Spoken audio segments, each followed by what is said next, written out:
আপনারাও কি আমার মতো এই স্ট্রিট ফুডগুলো ট্রাই করতে চান? তাহলে চলুন আজকে জেনে আসি এগুলো কোথায় পাওয়া যায় এবং এটার টেস্ট কেমন। Hello everyone, welcome to my food blog. তো এই ভিডিওটা আমি বানিয়েছিলাম এই বছরের শুরুতে, তার মানে শীতের সময়, বাট আজকে অনেক দিন পরে আমি এই ভিডিওটা আপলোড করছি। তো এদিন আমার ডে অফ ছিল, এদিন কোনো ক্লাস ছিল না, তাই আমার ফ্রেন্ডরা আমাকে ইনসিস্ট করছিল তোর সাথে তো কোথাও বের হওয়া হয় না, চল একটু আজকে কোথাও যেয়ে কিছু খেয়ে আসি। আমি রাজি হয়ে যাই, বললাম ঠিক আছে চল যাই, বাট কোথায় যাবি? তো তখন ওরা বলছিল যে আমরা তো অনেকদিন বট ট্রাই করি না বা ভুড়ি ভাজাটা ট্রাই করি না, চল আজকে আমাদের ওজি পছন্দের এই ভুড়ি ভাজাটা আবার ট্রাই করে আসি, খেয়ে আসি।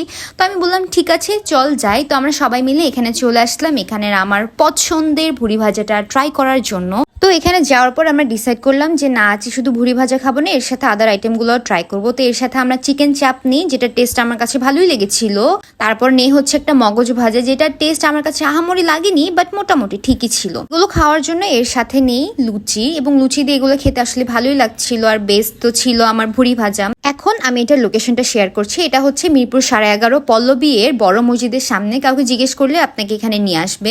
দেন খাওয়া দাওয়া শেষ করে ওঠার পরে দেখি সামনে এরকম মাঠা বিক্রি করছে, তো ভাবলাম যে একটু মাঠা ট্রাই করা যাক। আমি আসলে এর আগে কখনো মাঠাটা ট্রাই করিনি, তাই এবার হচ্ছে আমি মাঠাটা নিলাম। And you can see my reaction যে ও আচ্ছা এটা এরকম এরকম কেন। বাট যাই হোক, সেদিনের সবগুলো খাবারই আমার কাছে ভালো লেগেছিল। তো আজকে ভিডিওটা ছিল এতটুকুই। Thank you for watching, bye by.